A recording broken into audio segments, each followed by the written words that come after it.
د بل چا له ټلیفون خبرې به موږ په خپل موبایل کې څنګه اورو؟ ډېر ملګري دا پوښتنه کوي چې موږ به د بل چا له ټلیفون خبرې په خپل موبایل کې څنګه اورو؟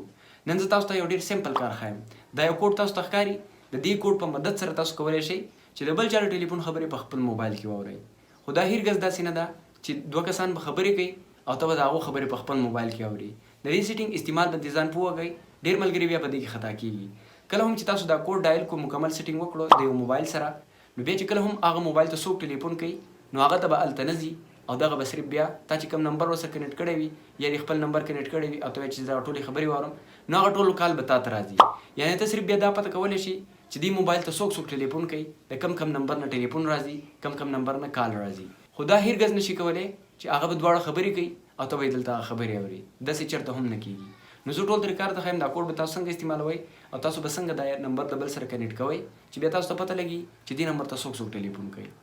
زه د موبایل سکرین طرف ته بلکې دا ویډیو مو خوښه شوه د ملګرو سره یې خامخا شیر کړئ. ډېره مننه.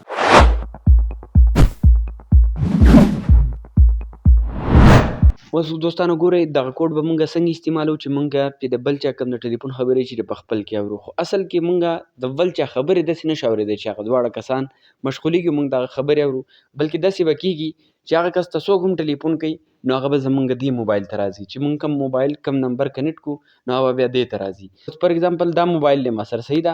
دا تاسو د دې موبایل خبرې چې کوم دی په بل موبایل کې اورېدل غواړئ، یعنې د دې چې کوم کال راځي تاسو وایئ چې دا د بل زما موبایل ته راځي. ټیک شو؟ فار اګزامپل زه تاسو ته ترې کار ښیم. نو تاسو به څه وکئ، د کوم موبایل خبرې چې تاسو ځان سره کنیکټ کوئ تاسو وایئ چې ټول ټلیفونونه دې ماته راشي، نو په هغه موبایل کې به تاسو ډایل پیډ راواړوئ. چې ډایل پیډ راواړوئ هغلته به تاسو ولیکئ *21* دا کوډ به لیکئ، صحیح ده؟ دلته به بیا تاسو هغه نمبر ورکئ. ټیک شو؟ دلته به تاسو هغه نمبر ورکئ کم نمبر ته چې تاسو دا کم کال هر څه چې دي فارورډ کول غواړئ، چې ټول ټلیفونونه هر څه دي هغه نمبر ته لاړ شي. نو هغه نمبر به تاسو دلته ټایپ کئ. ټیک شو؟ بیا به تاسو څه وکئ، هیش به ولیکئ، دا به ډایل کئ. څنګه چې تاسو دا ډایل کو نو دلته به بیا څه وشي، ستاسو چې دې موبایل ته کم ټلیفونونه راځي هغه چې تاسو دلته کم نمبر ورکړی وي هغه موبایل ته به ځي ټول. ته به ترې خبرېږي هم نه چې ما ته څوک ټلیفون ولې نه کوي.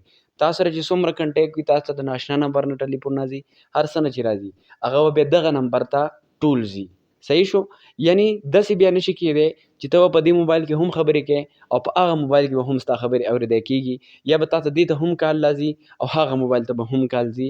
نو نه صرف دا داسې کېږي چې ته دلته دا نمبر ورکړې نو ستا کوم ټلیفون چې دې نمبر ته راځي، کوم موبایل ته چې ستا راځي هغه چې ته دا نمبر دلته کنیکټ کړې نو هغه به ټول بیا دې نمبر ته ځي، د دې نمبر والا موبایل ته به ځي. دا نمبر چې په کوم موبایل کې پروت وي څوک هم تا ته رینګ کوي هغه بیا دې ته ځي. صحیح ده؟ تاسو د A موبایل کم ټلیفونونه چې دی په B کې اورېدل غواړئ نو تاسو به د A موبایل په ډایل پیډ کې دا کوډ ووهئ او A موبایل کې به تاسو د B موبایل کم نمبر چې دی هغه به هم ډایل کړئ. چې هغه تاسو ډایل کو دغه شانتې میلاو کو بیا چې A موبایل ته کم ټلیفونونه راځي هغه به ټول B ته راځي، د A والا به ترې خبرېږي هم نه. داسې نشي کېدی چې تاسو په A کې هم اورئ په B کې، صرف بیا B موبایل ته راځي. نو دغه شانتې دوستانو تاسو کولی شئ چې په دې کوډ په ذریعه باندې د بل چا ټلیفونونه چې دی خپل موبایل ته فارورډ کړئ، ستاسو موبایل ته به راځي. که تاسو په چا نظر ساتل غواړئ چې دلته څوک ټلیفونونه کوي په چا مو شک دا وي نو صرف د دغه دپاره تاسو دا کار کولی شئ. تاسو ته بیا دا پته لګي چې دې نمبر ته دا کس ټلیفون کوي. اوس کله هم چې تاسو دا کوډ ختمول غواړئ، یعنې اوس تاسو دا نمبر کنیکټ کړی دی، ټیک شو؟ نو کوم موبایل کې چې تاسو دا کوډ وهلی هم هغه موبایل به بیا راولئ چې راواخیستو په هغه کې به دا کوډ ووایئ ##21#. دا چې څنګه تاسو ډایل کو دا به بیا فارورډینګ ختم شي.